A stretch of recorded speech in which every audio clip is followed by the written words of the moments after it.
One of the more annoying things about the NBA media is that while some of it is very credible, they provide fantastic content, they provide in-depth insight and analysis, there is also the opposite end of the spectrum that really gives the media a bad name, where you have certain outlets that have slowly reduced themselves to the equivalent of an NBA tabloid begging for clicks. And I know, me giving them any more attention than they deserve kind of defeats the purpose of giving into their ridiculous takes and narratives. But because one player in particular who has really been hated on and disrespected really throughout his career, I had to speak up and say something, because the level of disrespect for this man has got to stop, especially when you consider how well he's been playing at the latter part of his career. And of course, I'm talking about DeMar DeRozan. So in today's video, we're going to be talking about some of the criticisms and negative takes that have been made recently regarding DeMar and his play, why there is so much disrespect for DeMar, not even just from the media, but also from fans as well, and why the hate and disrespect is so unfounded. So what's going on, everyone? You were listening to Bulls Central here. Hope you're all doing well. Guys, real quick, I will be announcing the details of the 30K giveaway next week, so be on the lookout for that. I know some have been asking me about it. Don't worry, it's coming. Make sure you're subscribed to the channel in order to be included before we hit 30,000 subscribers, and we are now less than 50 subs away from hitting that mark. Massive shout out to all of you for helping the channel grow. I know I say it all the time, but it really does mean a lot to me. I very much appreciate it. Also, in case you missed my last video, I had the pleasure of meeting with our very own Bulls TV play-by-play announcer and Adam Amin, which honestly was one of the most open and candid interviews I've done on the channel. It was really great to have Adam on. So if you missed it, I'll leave a link to it in the description below, as well as on the end screen of this video. But anyway, back to the topic at hand. So as I'm sure most of you have seen by now, the infamous media outlet of Bleacher Report, which just seems to be losing credibility by the day with their outlandish takes, but they came out with their all overrated team of the last 10 years, meaning the 5 most overrated players in the past decade, not ranking them from 1 to 5, just the 5 most overrated players. And of course, DeMar DeRozan was on that list. Now, I wasn't going to dignify these guys and reward them with a click on that article to see what the hell kind of nonsense justification they had for including DeMar on this list. So no, I did not read the backstory or the reason why they included the players that they did. So maybe that's bad on me for not reading what they put together, but there is no chance that I'm going to give these guys any bit of ad revenue by clicking on the bait they have set before us. All I know is DeMar was on the list, along with Avery Bradley, okay, Jamal Crawford, Julius Randle, and DeAndre Jordan. I'm not going to speak to other players because sure, there is a case for maybe some of them being overrated. Not sure about Avery Bradley, though. That guy was always just kind of a role player in the background that just did his job. Not sure how a player like that can be considered to be overrated. But DeMar DeRozan, a guy who, mind you, were the ones that they claimed he was the worst offseason signing in 2021, goes on to have one of the best seasons of his career by the numbers, the eye test, and team success. Gets selected as an all-star starter, was in the MVP conversation for a good portion of the season, and ultimately was selected All-NBA second team. And yet, he was the worst offseason signing. The 5 most overrated players of the last 10 years.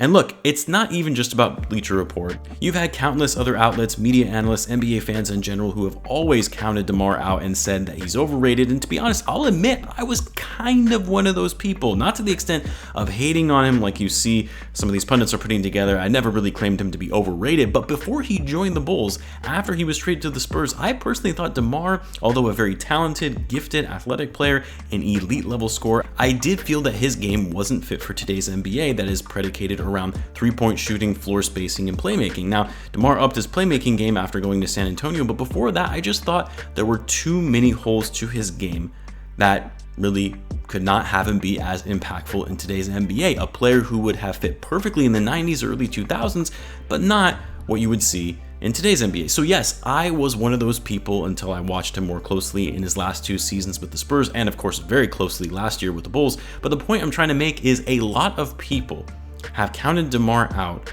over the course of his career. And it didn't help that after all those failed playoff attempts in Toronto, he gets traded to San Antonio and the Raptors go on to win the championship the following season. But here's the thing, to call him overrated First of all, being overrated isn't necessarily an awful thing. I know that may sound weird to some, like who wants to be viewed as overrated, but in order to be overrated, you kind of have to be talked about enough, be a focal point in the national media, be polarizing enough to even be considered overrated, which is why I think Avery Bradley making this list of 5 players is kind of weird because he never really got enough media attention around him to be considered overrated in the first place. But being overrated isn't the worst possible thing because you're doing something right that enough people think you're really good. So much so that it leads others to think you're not as good as what is being perceived.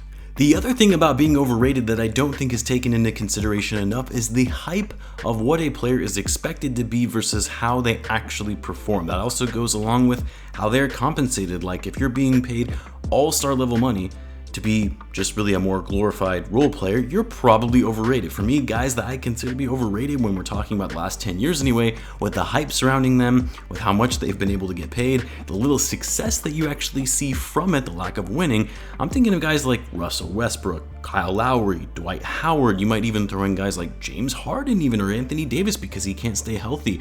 Do you include Kyrie Irving in this case because he's such a basket case? Bradley Beal, the player who just keeps getting these max contract extensions but hasn't really shown a lot of winning. Those are just to name a few, but DeMar DeRozan, to consider him one of the 5 most overrated players of the last decade, I just don't see how you get there. And this is coming from a guy who probably wasn't as much of a DeRozan believer in years past, but never saw him as an overrated player, and maybe that's because I had lower expectations of him, as I never really viewed him to be a superstar level player. But when you compare him to some of the guys that I just mentioned, and yes, there are others over the past decade, the one thing that DeRozan has over all of these guys is consistency, availability, a great locker room presence, an incredibly hard worker who is always working on improving his game, does his job without creating drama on or off the court, and has maintained his high level of play for over a decade, demonstrating that longevity. He's been one of the most efficient players in the NBA on a consistent basis over the last 10 years, being top 25 in the league in PER for the last 10 seasons, top 20 in scoring in the last 10 seasons, except for his last year in San Antonio where his scoring declined, but his assist numbers actually went up to where he was 11th in the league. DeMar has been the most efficient mid-range player from 10 to 15 feet in the entire league for the last 5 seasons. Yes, number 1 in the league. Last season alone, he had the most 2-point field goals in the entire league. Actually, I take that back. He had the most field goals in general. He's been top 20 in the league in usage percentage for 6 of the last 8 seasons and top 20 in win shares of the last 6 seasons. DeMar last season scoring 28 points per game on over 50% shooting and mainly doing so on 2-point attempts.